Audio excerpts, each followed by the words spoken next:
किसी व्यक्ति विशेष की वंदना नहीं, सत्य की वंदना है। व्यास जी चाहते लिख सकते थे कृष्णम परम धीमहि, रामम परम धीमहि, शिवम परम धीमहि, पर लिखा सत्यम परम धीमहि, सत्य की वंदना। धर्म दूसर सत्य समान, धर्म दूसर सत्य समान,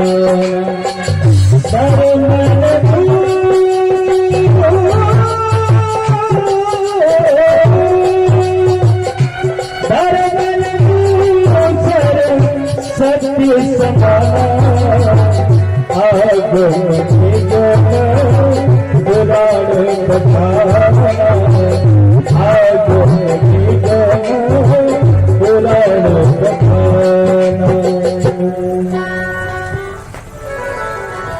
व्यास जी ने वंदना बोली सत्यम परम धीमहि, और श्रीमद् भागवत कथा में सत्य की ही वंदना है।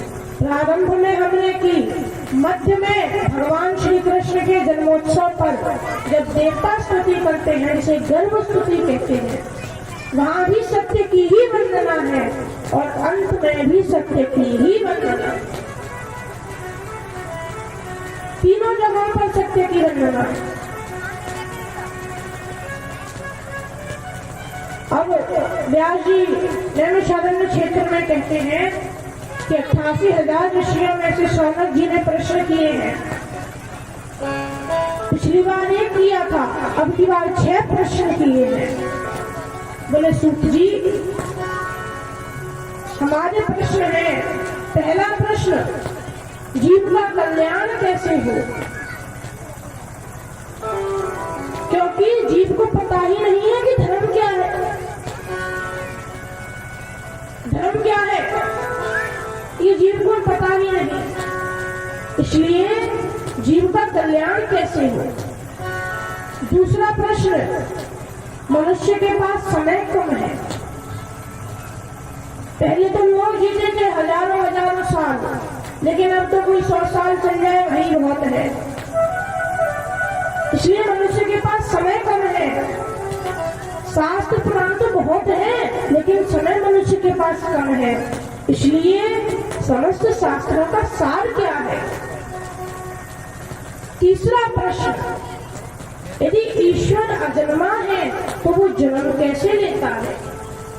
वो देवकी के पुत्र कृष्ण, वो कौशल्या का पुत्र राम कैसे बन गया?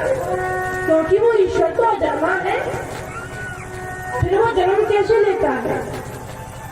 चौथा प्रश्न, यदि ईश्वर ने अवतार लिए भी तो भगवान के कितने अवतार हुए, किस किस रूप में भगवान ने अवतार लिए, ये। और पांचवा प्रश्न कि जीवन का परम लक्ष्य क्या है, जीवन का उद्देश्य क्या है। एवं छठवां और अंतिम प्रश्न यह है कि भगवान इस धराधाम पर आते हैं, क्यों आते हैं? क्यों आते हैं बता जरा, किसको पता है क्यों आते हैं? भगवान धराधाम पर आते हैं धर्म की स्थापना के लिए। जब जब होई धर्म की हानि, जब जब होई धर्म की हानि, पाए असुर अभिमानी, तब तुझ धरि प्रभु विधि शरीरा, तब धरि प्रभु विधि शरीरा, हरहि जपानिधि सज्जन पीरा, श्री राम तेरा जय जय राम, श्री राम जय राम जय जय राम। तो भैया भगवान क्यों आते हैं? धर्म की स्थापना के लिए। धर्म संस्थापनार्थाय संभवामि युगे युगे। धर्म की स्थापना के लिए भगवान आते हैं। और धर्म की स्थापना करके जब चले जाते हैं, अपने धाम वैकुंठ को जब चले जाते हैं, तब ये धर्म किसकी शरण में जाता है? ये हमारे प्रश्न है, इनका उत्तर दें। तो सूत जी ने कहा हम इनका उत्तर तो अवश्य देंगे, पर पहले गुरुदेव भगवान का ध्यान कर ले। तो गुरुदेव का ध्यान किया, सुखदेव जी का ध्यान किया। 2 श्लोकों में कहते हैं, यम प्रव्रजन्तमनुपेतमपेत कृत्यम् द्वैपायनो विरवकातरया जुहावो पुत्रेति तन्मयतया तर्वोऽभिनेदु संसर्गभूतहृदयं मुनिमानतोऽस्मि।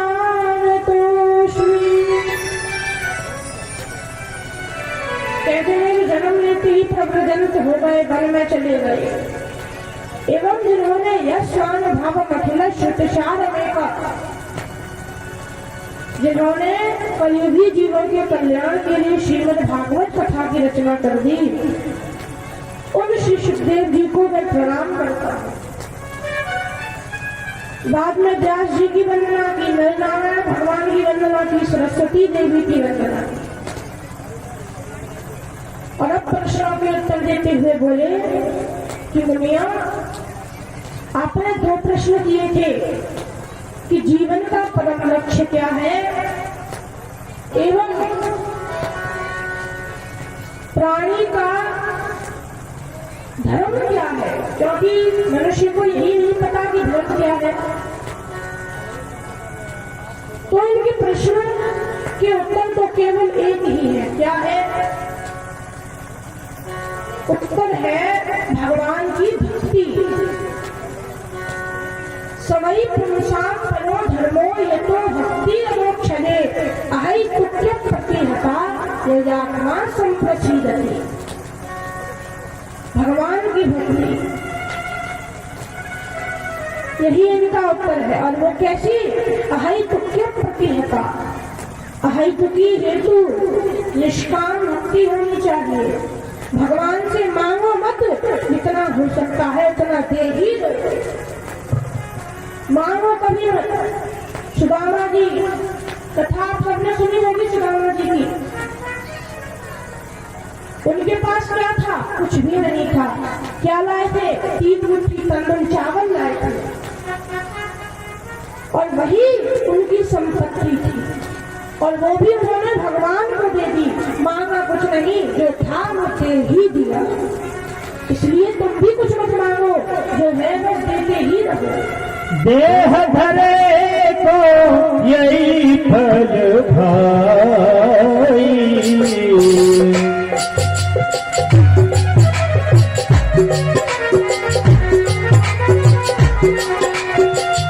देह धरे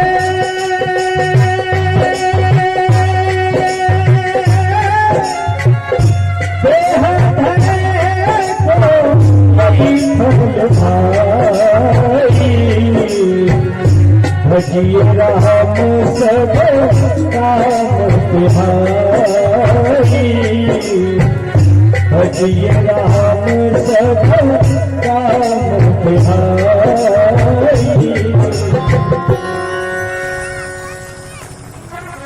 तो मैया भगवान से कभी मांगो मत। हो सकता है भगवान ने सोच रखा हो आपको 10 लाख देने की, इस वक्त को मैं 10 लाख दूंगा, पर अब आप मंदिर में गए, पूजा करिए, भगवान से मांगा प्रभु जरा कहीं से 1 लाख की व्यवस्था करा दो, तो बताओ घाटे में कौन जाएगा? घाटे में तो आप ही जाओगे ना। भगवान तो आपको 10 लाख देना चाहते थे, पर आपने ही 1 लाख मांगा।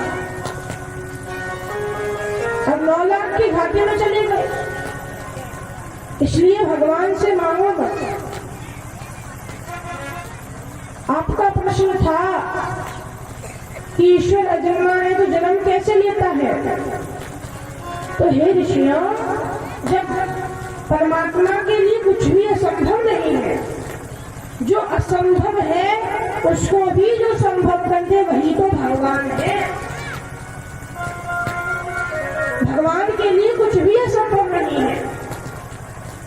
जब भगवान इस पृथ्वी की रक्षा के लिए शूकर बन सकते हैं, बारह का रूप धारण कर सकते हैं, तो भगवान मनुष्य क्यों नहीं बन सकते? भगवान मनुष्य क्यों नहीं बन सकते? उनके लिए कुछ भी कठिन नहीं है। और आपका एक प्रश्न था कि ईश्वर के कितने अवतार हुए एवं कौन कौन से हुए, तो हे मुनिया, उसका उत्तर है कि भगवान के तो असंख्य अवतार हुए, गिन नहीं सकते इतने अवतार हुए, परंतु मुख्य रूप से जो अवतार बताए हैं वो 24 बताए हैं। 24, जिनमें से कोई आवेश अवतार, कोई ज्ञान अवतार, कोई कला अवतार, तो कोई पूर्ण अवतार है। कौन कौन से 24 है? पहला अवतार है सनकाद ऋषियों का, सनत, सनंदन, सनातन और सनत कुमार। दूसरा अवतार शूकर के रूप में वाराह भगवान का। तीसरा अवतार नारद जी के रूप में। चौथा अवतार नर नारायण के रूप में। पांचवा अवतार कपिल देव के रूप में। छठवां अवतार दत्तात्रेय के रूप में। सातवां अवतार भगवान ऋषभदेव के रूप में। आठवां अवतार यज्ञ नारायण के रूप में। नौवां अवतार पृथु के रूप में। 10वां अवतार मत्स्य के रूप में। 11वां अवतार कच्छप के रूप में। 12वां अवतार धन्वंतरी रूप में। 13वां अवतार मोहिनी रूप में। 14वां अवतार भगवान का वामन के रूप में हुआ। वामन भगवान की कथा तो आप सबने सुनी होगी। 15वां अवतार भगवान का नरसिंह के रूप में हुआ। नरसिंह भगवान की भी कथा सुनी होगी। 16वां अवतार भगवान का परशुराम जी के रूप में हुआ। 17वां अवतार वेद व्यास जी के रूप में हुआ। 18वां अवतार मर्यादा पुरुषोत्तम भगवान श्री राम के रूप में हुआ। और 19वां अवतार बलराम जी के रूप में हुआ। बलराम जी को भी भगवान का ही अवतार माना गया है। 20वां अवतार हमारे छह शरीर लटकट माखन चोर भगवान श्याम सुंदर श्री कृष्ण के रूप में हुआ। भगवान श्री राम का और भगवान श्री कृष्ण का ये जो अवतार है ये पूर्ण अवतार है। पूर्ण अंशों के साथ भगवान ने ये 2 अवतार लिए थे। 21वां अवतार भगवान का हंस, 22वां अवतार है ग्रीव, 23वां अवतार बुद्ध और 24वां अवतार कल्कि। 24वां जो अवतार है कल्कि के रूप में वो अभी भगवान का हुआ नहीं है। अभी कौन सा युग चल रहा है भैया? कलयुग चल रहा है। और इस कलयुग में अभी 5100 वर्ष बीते हैं।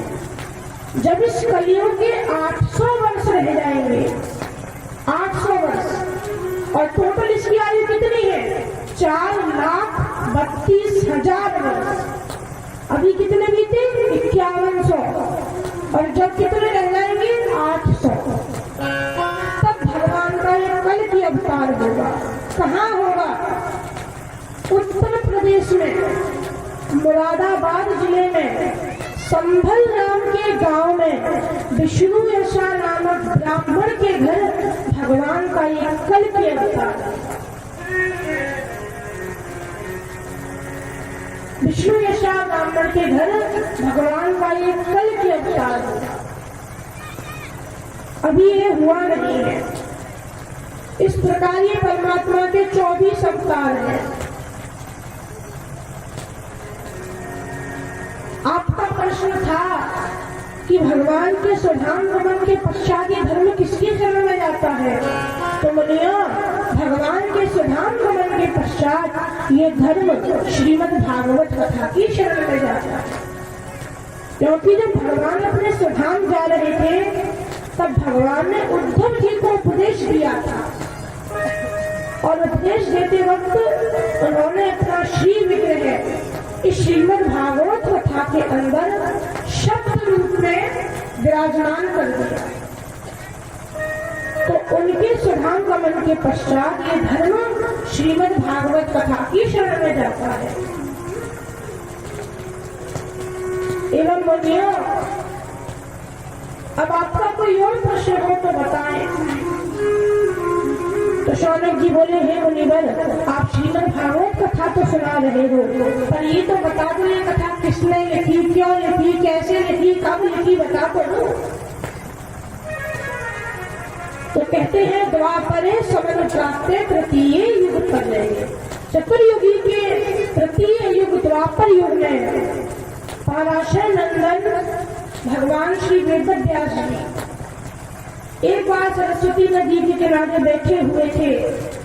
कलियुगी जीवों के कल्याण का मन में विचार आया तो उन्होंने वेद की व्याख्या करी। पहले एक वेद था, उसकी व्याख्या करके कितने वेद बनाए? 4 वेद। कौन कौन से? ऋग्वेद, यजुर्वेद, सामवेद, अथर्ववेद, ये 4 वेद बनाए। पुराण लिखे, शास्त्र लिखे, उपनिषद लिखे, फिर भी मन को शांति ना मिली। बस यही विचार आता रहा कि कलियुगी जीवों का कल्याण कैसे होगा। तो एक बार की बात है, नारद जी इनके पास आए। नारद जी से इन्होंने यही प्रश्न किया कि महाराज हमें जरा बताओ कलियुगी जीवों का कल्याण कैसे होगा। हमने इतने पुराण लिखे, शास्त्र लिखे, महाभारत लिखा, उपनिषद लिखे, फिर भी मन को शांति नहीं मिल रही। तो आप ही बता दो कि भगवान इन कलियुगी जीवों का कल्याण कैसे करेंगे। तो नारद जी बोले कि हे व्यास जी, आपने ये सब तो लिख दिया, परंतु अभी इन सबसे संत प्रसन्न नहीं हुए। संत किससे प्रसन्न होंगे? जब उन्हें भगवान की लीलाएं श्रवण करने को मिलेंगी। आज दूसरा ही दिन है, आपको इतना आनंद नहीं आ रहा होगा। जब 5वें दिन की कथा चलेगी ना, तब आप देखना हमारे कन्हैया की जब लीला चलेगी तब कितना आनंद आएगा। अभी तो दूसरा ही दिन है। तो नारद जी कहते हैं कि संतों को तो भगवान की लीला में आनंद आता है, इसलिए आप कोई ऐसा पुराण बनाइए जिसमें भगवान की लीला भी हो एवं सृष्टि के बारे में, आदि सभी के बारे में ज्ञान भी हो। उसमें जीव के परम धर्म का निरूपण कीजिए,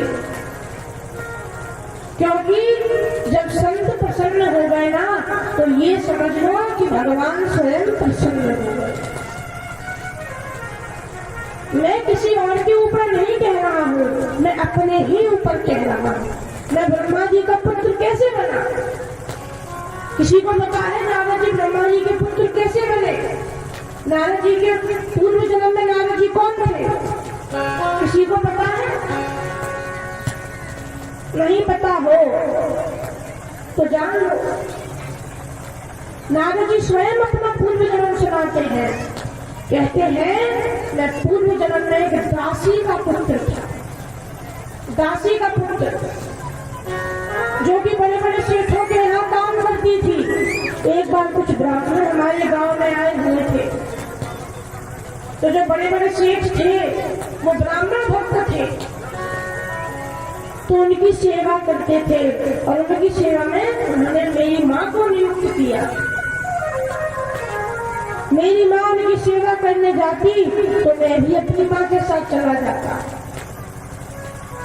वो संत कथा करते तो मैं कथा सुनता, भगवान का भजन करता रहता। इस प्रकार कुछ माह बीत गए। जब वो संत जाने लगी तो मैंने उनसे प्रार्थना की कि प्रभु मुझे भी अपने साथ ही ले चलिए, मैं जाकर के भगवान का भजन करूंगा। तो संतों ने मना कर दिया, कहा तो अपनी माँ का इकलौता बेटा है, हम तुझे नहीं ले जाएंगे। अपनी माँ से आज्ञा ले ले, आज्ञा वो दे देगी तो हम ले जाएंगे, हमें कोई दिक्कत नहीं। तो नारद जी बोले कि व्यास जी मैंने माता से पूछा ही नहीं, क्योंकि मुझे पता था मैया तो कभी आज्ञा नहीं देगी, इसलिए पूछा ही नहीं। लेकिन मैंने संतों से कोई दूसरा उपाय पूछा, तो उन्होंने मुझे वस्त्र दे दिए, माला दे दी, मंत्र दे दिया। बोले कोई जरूरत नहीं है घर से बाहर निकलने की, भजन करना है तो घर में ही बैठकर भजन करो। जरूरी थोड़ी है कि घर छोड़कर के वन में जाओ, भजन तो कहीं भी हो सकता है, इसलिए घर में ही बैठकर भजन करो। तो मैं घर में ही बैठ करके भजन करने लगा, भगवान का नाम जपने लगा। धीरे धीरे धीरे मेरा हृदय शुद्ध होता गया। और व्यास जी एक बार की बात है, मेरी माँ गाय दोहन के बाद लौट रही थी, सायंकाल का वक्त था, अंधेरा हो गया था, तो जंगल का रास्ता कुछ दिख नहीं रहा था। मार्ग में एक सर्प पड़ा हुआ था, मेरी माँ का पैर उसके ऊपर रख गया और सर्प ने उसे काट लिया। मेरी माँ की मृत्यु हो गई। तो एक ने आकर के मुझे बताया, मैंने माँ का संस्कार किया और उसके बाद जिस ओर मैं संत गए थे वहां जाने लगा। परंतु संत कब के गए मुझे कहाँ मिलते। एक सरोवर के बगल में बैठ करके मैं वहीं भगवान का भजन करने लगा और अचानक मेरे मन में भगवान की छवि आ गई। मैं उसके खूब आनंद लेने लगा, परंतु अगले क्षण वो छवि गायब हो गई। अगले ही क्षण वो छवि गायब हो गई। मैं रोने लगा तो आकाशवाणी हुई, बेटा नारद तू चिंता मत कर, इस जन्म में नहीं तुझे अगले जन्म में मेरे दर्शन प्राप्त होंगे। और व्यास जी उसी आकाशवाणी की बात को सुनकर मैं भगवान का भजन करते रहने लगा। जब प्रलय हुई तो प्रलय के साथ मेरा भी अंत हुआ, और जब मेरा पुनः जन्म हुआ तो मैं ब्रह्मा जी का मानस पुत्र बन करके प्रकट हुआ और भगवान ने स्वयं मुझे वीणा प्रदान की, जिस वीणा से मैं भगवान के नाम का गुणगान करता रहता। और आज जहाँ भी जाता हूँ वहाँ मेरी पूजा होती है। और व्यास जी सच बताऊं, ये मेरी पूजा नहीं होती, ये भगवान के नाम की पूजा होती है, ये संतों की पूजा होती है। जीवन की डोर तुमसे बंधी है सामरे, जीवन की डोर तुमसे बंधी है सामरे, दर्शन की भीख दे दो, दर्शन की भीख दे दो, मेरा है बाबरे, जीवन की डोर तुमसे बंधी है सामरे, जीवन की डोर तुमसे बंधी है सामरे।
अपने जीवन की डोर जिन्होंने बांधी है तो हाथ ऊपर कर देंगे। जिन्होंने श्याम के नाम पर अपने जीवन की डोर बांधी है और पानी सेवा करते उनके साथ रहेंगे।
एक बार ये कड़ी गाएं कहेंगे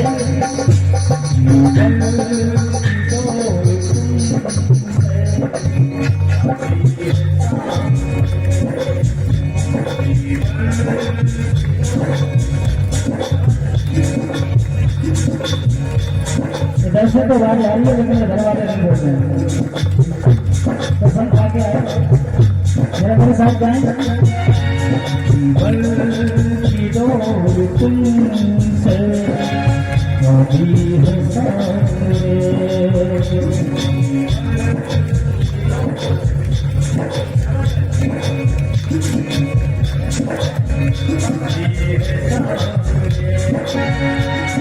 लोग थोड़ा सा जोर नहीं लगा रहे, थोड़ा सा जोर लगा रहे, ऐसा लगता है आप बोलते हैं ना, थोड़ा सा लगता है जैसे घास पंछी में टकरा जाते हैं ना, ऐसे ऐसा नहीं।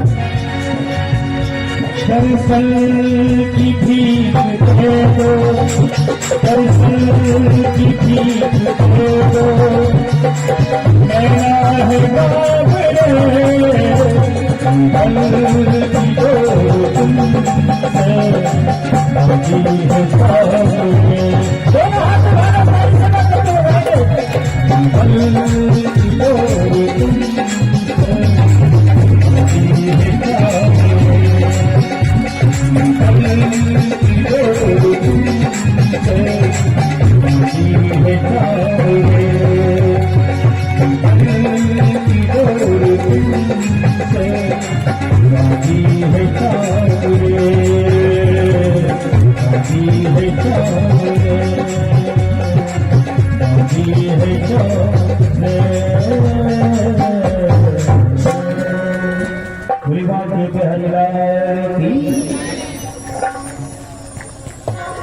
बोलिए श्री कृष्ण भगवान की। तो भैया नारद जी ने कहा कि आप ऐसे ही किसी पुराण की रचना कीजिए।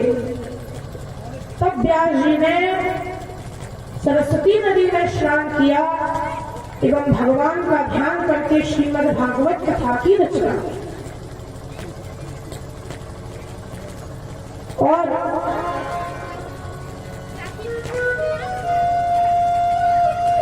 अंत में ये सुखदेव जी को प्रदान की।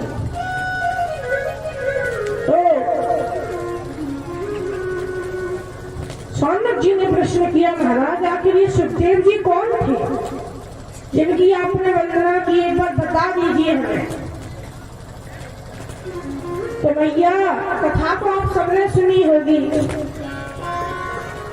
कि नारद जी कैलाश पर्वत पर गए, भगवान शिव ध्यान मग्न थे, पार्वती के पास गए, प्रणाम किया, बोले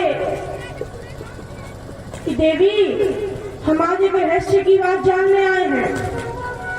हमारे मन में बहुत दिनों से ये प्रश्न उठ रहा है कि भगवान शिव गले में जो मुंडमाला पहने रहते हैं वो क्यों पहनते हैं, एवं उसमें लगे हुए मुंड ये किसके हैं। ये प्रश्न उठ रहा है और भगवान से पूछने की सामर्थ्य नहीं, आपको उनके बारे में सब पता है, इसलिए आप ही बता दीजिए। तो पार्वती जी को पता नहीं थी, चुप पड़ गई।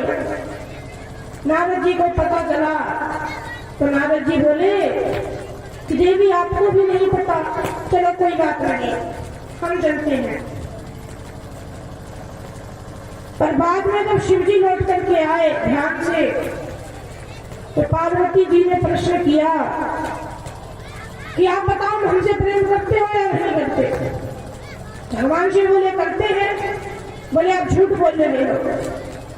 भगवान शिव ने कहा क्यों, हम झूठ क्यों बोल रहे हैं। बोले आप कपटी हो। कपटी इसलिए क्योंकि आपने मुझे सब कुछ बताया, लेकिन हमेशा ये मुंडों की माला पहनते हो, ये क्यों पहनते हो, और इसमें लगे मुंड किसके हैं ये आपने आज तक मुझे बताया नहीं बताया। तो भगवान शिव बोले देवी कोई बात नहीं, तुम्हें जानना है तो जान लो। देवी ये मुंड ही तुम्हारे प्रेम के प्रतीक है, उदाहरण है। जब भी तुम भक्तों को आनंद देने के लिए एवं दुष्टों का संहार करने के लिए इस देह को त्यागती हो, दूसरा देह धारण करती हो, तब मैं तुम्हारे शरीर, उस शरीर के मुंड अपनी इस माला में पिरो लेता हूं। ये तुम्हारे प्रति प्रेम के ही उदाहरण है।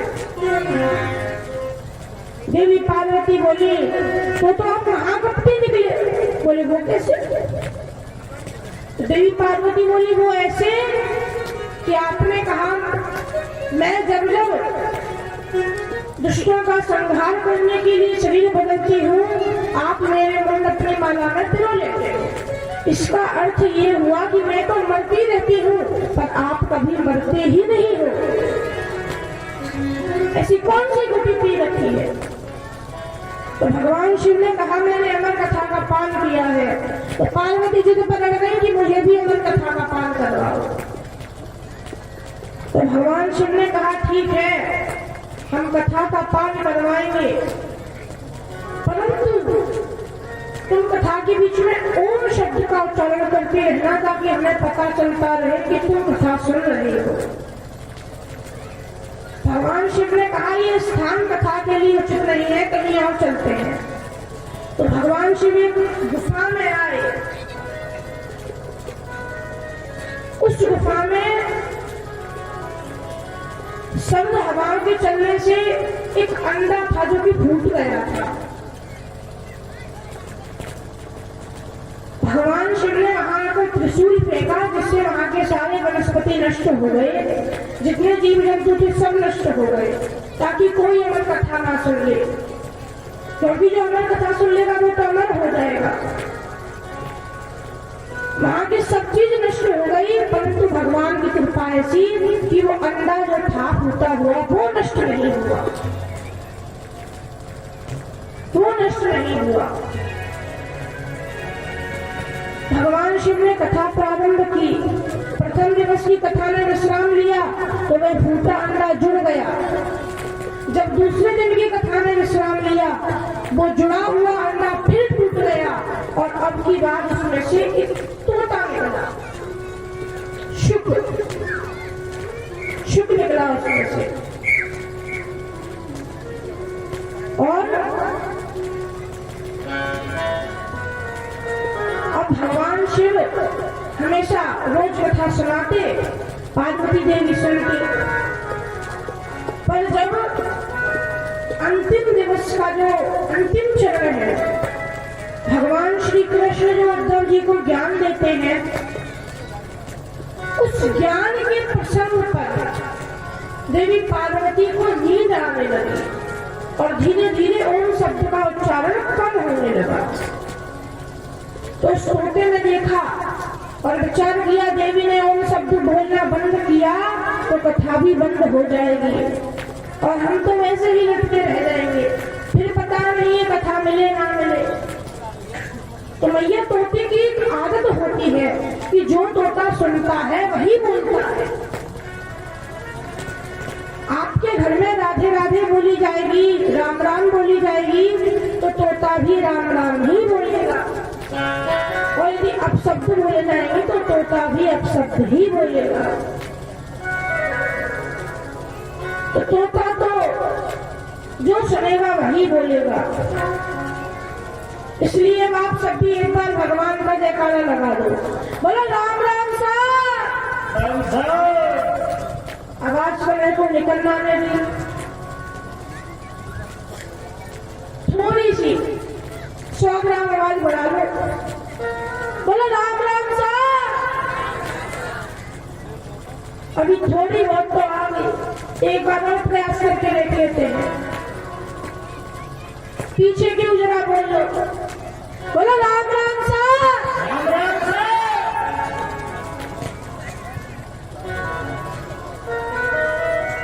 तो भैया अब तोते ने ओम शब्द सुना था तो ओम शब्द का ही उच्चारण करने लगा। कथा ने विश्राम लिया और अंत में जब भगवान शिव ने अंतिम श्लोक बोल करके जोर से जब जयकारा लगाया, तब पार्वती देवी की नींद खुली और पार्वती देवी बोली, प्रभु उद्धव जी के प्रश्न करने पर भगवान श्री कृष्ण ने क्या कहा? भगवान शिव ने पूछा इसका मतलब? पार्वती बोली मतलब क्या? मैंने तो कथा सुनी ही नहीं, मैं तो सो गई थी। भगवान से बोले कथा तुमने नहीं सुनी, फिर ओम शब्द कौन बोल रहा था?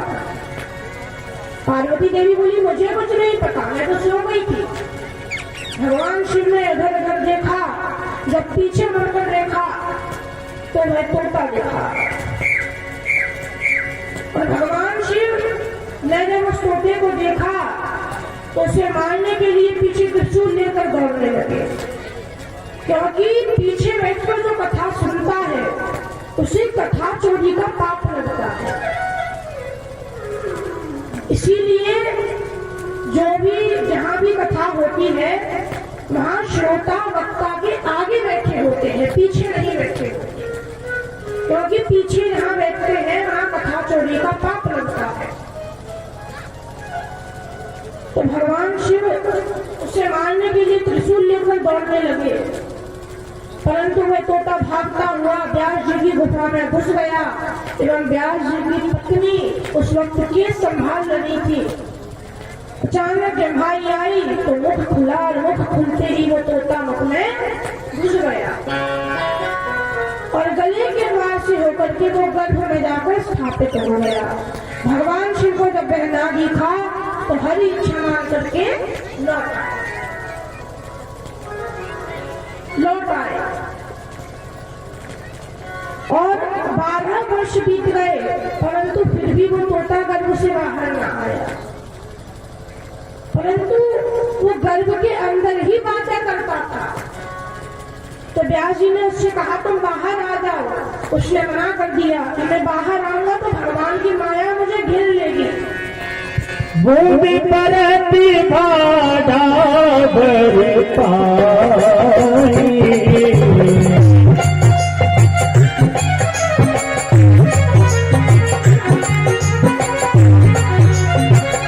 भूमि परति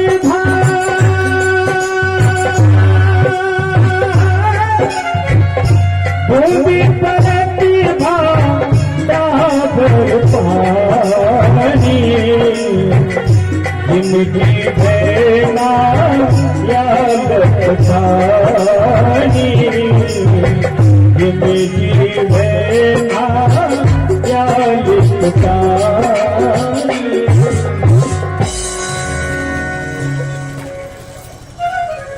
तो व्यास जी ने कहा कि तुम चिंता मत करो, भगवान की माया तुम्हें नहीं भेजेगी। तो ये बोला नहीं, जब तक भगवान स्वयं आकर ना कह दे तब तक मैं बाहर नहीं आऊंगा। व्यास जी ने भगवान का ध्यान किया तो भगवान ने कह दिया कि तुम बाहर आ जाओ, मेरी माया तुम्हें नहीं भेजेगी। तब सुखदेव जी बाहर आए और जन्म लेते ही वन की ओर चले गए, भगवान का ध्यान करने लगे। और जब श्रीमद् भागवत कथा की रचना हुई तो व्यास जी ने इन्हीं सुखदेव जी को इसका पाठ पढ़ाया और समय आने पर सुखदेव जी ने ही परीक्षित को ये कथा श्रवण कराई। श्रवण की बोले महाराज परीक्षित की कथा अब हमें श्रवण कराई, या फिर परीक्षित को कथा क्यों श्रवण करनी पड़ी। तो भैया समय का अभाव है इसलिए संक्षिप्त में ही श्रवण करें। जब महाभारत का युद्ध विराम हुआ एवं भीमसेन की गदा से दुर्योधन की जंघा टूट गई, तब अश्वत्थामा आया, अंतिम इच्छा पूछी। दुर्योधन ने कहा हम 100 भाई थे, एक भी नहीं बचा। पांडव 5 भाई थे, एक भी नहीं मरा। तुम 5 को नहीं, उनमें से एक को ही मार दो तो मेरी आत्मा को शांति मिलेगी। 5 को मत मारो, एक को ही मारो, क्योंकि भैया जीव उतना दुखी अपने दुख से नहीं होता जितना दुखी दूसरे के सुख से होता है। दुर्योधन बोला उनमें से किसी एक को ही मार दो, किसी एक का ही शीश मुझे काट कर दिखा दो। तो रात के समय में ये जाने लगा, भगवान को सब पता चल गया। तो भगवान ने पांडवों से कहा पांडवों विजयश्री की पहली रात है, क्यों ना उत्सव मनाए। तो ये तो उत्सव मनाने चले गए, पर 5 पांडवों के जो 5 पुत्र थे जो कि देखने में बिल्कुल अपने पिता के जैसे लगते थे, वो पांडवों के ही शिविर में आकर के सो गए। अश्वत्थामा आधी रात को आया और सोते हुए पांचों पांडव पुत्रों को पांडव समझ करके उनके शीश काट लिए और एक थैले में रख करके ले गए। दुर्योधन को जाकर के दिखाया, पर तब तक सूर्योदय हो चुका था। दुर्योधन ने जब गौर से देखा तो कहा, मूर्ख तूने ये क्या कर दिया? तूने हमें पानी देने वाला भी नहीं छोड़ा। मैं युधिष्ठिर को अच्छी तरह जानता था। बेशक हमने उसके साथ शत्रुता की, परंतु मुझे पता था वो अपने पुत्रों से हमारे लिए जल तो जरूर डलवाएगा, क्योंकि वो ऐसा नहीं है, वो धर्मात्मा राजा है। पर तूने तो हमारे पूरे कुल का ही नाश कर दिया। ये पांडव नहीं, पांडव पुत्र है। और जब ये सच्चाई अश्वत्थामा को पता चली तब वो खुद की रक्षा ढूंढने लगा कि मैं कहाँ जाकर छिप, क्योंकि पांडव जीवित हैं तो वो मुझे मार डालेंगे। और जब उधर पांडवों को पता चला, द्रौपदी चित्कार करने लगी। अर्जुन ने सांत्वना बधाई कि कल्याणी तुम रो, जिसने भी हमारे पुत्रों की हत्या की है मैं उसे तुम्हारे सामने ला करके मारूंगा, उसे तुम्हारे सामने ला करके मारूंगा, तुम बिल्कुल भी चिंता मत करो। तो अर्जुन भगवान श्री कृष्ण को सारथी बना करके गए, अश्वत्थामा से युद्ध किया। अश्वत्थामा ने ब्रह्मास्त्र छोड़ा, अर्जुन ने भी ब्रह्मास्त्र छोड़ा। जब दोनों ब्रह्मास्त्र आपस में टकराने की स्थिति पर आ गए तो व्यास जी प्रकट हुए और बोले, प्रभु आपको तो सब पता है, यदि दोनों ब्रह्मास्त्र आपस में टकराए तो प्रलय हो जाएगा, संसार में कोई भी नहीं बचेगा। तो भगवान ने अर्जुन से उसका ब्रह्मास्त्र वापस करने को कहा। अर्जुन ने अपना ब्रह्मास्त्र वापस ले लिया, पर अश्वत्थामा ये जानता नहीं था कि ब्रह्मास्त्र वापस कैसे लेते हैं। तो व्यास जी के कहने पर उसकी दिशा मोड़ दी। पर दिशा कहाँ मोड़ी? अभिमन्यु की पत्नी उत्तरा के गर्भ पर, क्योंकि पांडवों के पूरे वंश का विनाश हो चुका था, बस अब उत्तरा का पुत्र ही बचा था। तो अश्वत्थामा ने सोचा कि मुझे तो मरना ही है, क्यों ना साथ ही साथ उन पांडवों के वंश का ही नाश कर दूं। तो ये सोच करके बाण छोड़ा। और जब उत्तरा ने देखा तो भैया गर्भवती थी, इसलिए बचकर भाग तो ना पाई, परंतु जो गलती द्रौपदी ने की थी, अंत में भगवान को पुकारा था, वो गलती उत्तरा ने नहीं की। उत्तरा ने सबसे पहले भगवान को पुकारा कि प्रभु अब मेरी रक्षा आप ही कीजिए। बोली, पाहि पाहि महायोगिन देव देव जगतपते, नान्यं त्वद्भयं पश्ये यत्र मृत्यु परस्पर। मुझे अपनी चिंता नहीं, अपने पुत्र की चिंता है। आप मेरे पुत्र की रक्षा कीजिए। तो भगवान ने अंगूठे के बराबर का रूप धारण करके उत्तरा के गर्भ में प्रवेश किया और ब्रह्मास्त्र के तेज को शांत कर दिया। अश्वत्थामा को बंदी बनाकर अर्जुन ले आए एवं भगवान के कहने पर घोर अपमान करके उसके सिर की मणि निकाल के आधे बाल काट करके अपमानित करके उसे शिविर से धक्का देकर भगा दिया। और अब अर्जुन के द्वारा जब पता चला कि भगवान अपने स्वधाम कर चुके हैं तो पांचों पांडवों ने भी स्वर्गारोहण की यात्रा शुरू की। द्रौपदी के साथ स्वर्गारोहण के लिए गए और अपने पौत्र परीक्षित को राजा बना दिया। परीक्षित को राजा बनाया। परीक्षित ने एक बार दिग्विजय के लिए गए हुए थे तो एक शूद्र एक बैल के पैर काटते हुए दिखा। उसके साथ में एक गाय थी जो रो रही थी। तो राजा परीक्षित से ये अपमान सहा न गया और उन्होंने शूद्र को मारने के लिए तलवार निकाल ली। और वो कोई शूद्र नहीं, स्वयं कली था। तलवार निकाली तो कली राजा परीक्षित के चरणों में आ गिरा। राजा परीक्षित ने शरण में आए हुए को ना मारा, उसे छोड़ दिया, पर कहा कि तू किसी के साथ भी ऐसा व्यवहार नहीं करेगा, मेरे राज्य में किसी के साथ ऐसा व्यवहार नहीं करेगा।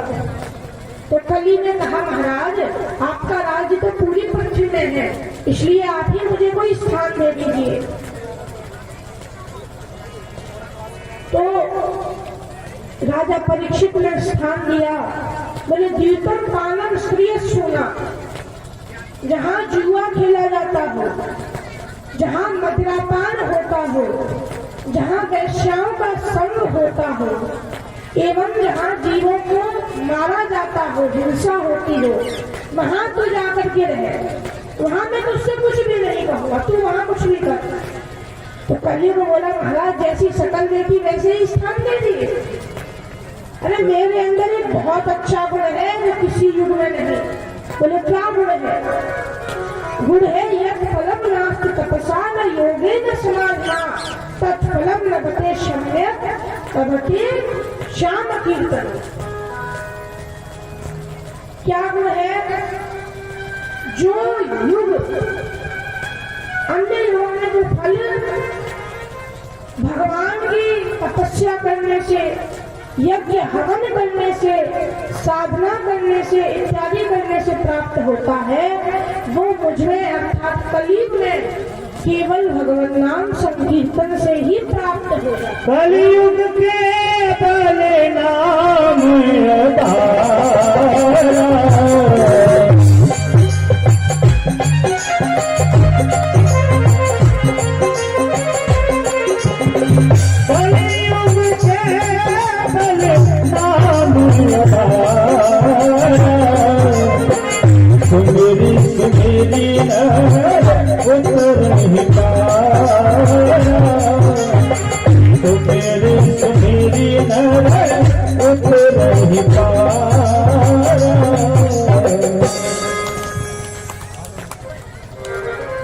ये गुण राजा परीक्षित को अच्छा लगा।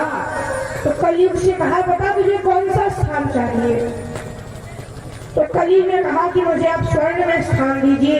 राजा परीक्षित ने स्वर्ण में स्थान दिया। पर स्वर्ण में भगवान का भी निवास है और स्वर्ण में कलयुग का भी निवास है, तो हम किसका निवास माने? तो भैया, जो स्वर्ण चोरी से लिया गया है, मारने के बाद जो स्वर्ण लिया गया है, उसमें कलयुग का वास है। और जिस स्वर्ण को आपने ईमानदारी से कमाया है, अपनी मेहनत से कमाया है, उसमें भगवान का वास है। राजा परीक्षित के मुकुट में आकर के कलयुग बैठ गया और राजा परीक्षित आगे बढ़े में भूख प्यास खाने लगी। शमीक ऋषि के आश्रम के बाहर पानी मांगा, परंतु ऋषि समाधि में थे, जल ना मिला। तो क्योंकि कलयुग बैठा था, क्रोध आ गया, पास में मरा हुआ सर्प पड़ा था, तो राजा परीक्षित ने बाण से उठा करके शमीक ऋषि के गले में डाल दिया और चले गए। शमीक ऋषि के पुत्र शंगी को पता चला तो 7 दिन बाद सर्पों के राजा तक्षक नाग से बचने का श्राप दिया। और जब राजा परीक्षित को यह पता चला तो हरिद्वार पहुंचे और वहां बहुत संत आ गए। राजा परीक्षित के आने से वहां बहुत संत आ गए, पर इनके ऊपर भगवान की कृपा थी, इसलिए जब जन्म लिया था तब भगवान ने अंगूठी के बराबर के रूप में बचाया था। और अब जब बाण रूपी वज्र का प्रयोग हुआ है, वाणी रूपी वज्र का जब प्रयोग हुआ है, तो वाणी से ही कल्याण करने के लिए स्वयं सुखदेव जी आए। स्वयं सुखदेव जी श्रीमद् भागवत कथा सुनाकर कल्याण करने के लिए आए। राजा परीक्षित ने प्रश्न किए हैं कि महाराज मरणासन्न व्यक्ति का धर्म क्या है, ये बताइए कि जो जल्दी मरने वाला हो उसे क्या करना चाहिए। तो भैया अब सुखदेव जी जो उपदेश देते हैं, जो उत्तर देते हैं, वो हम सब कल की कथा में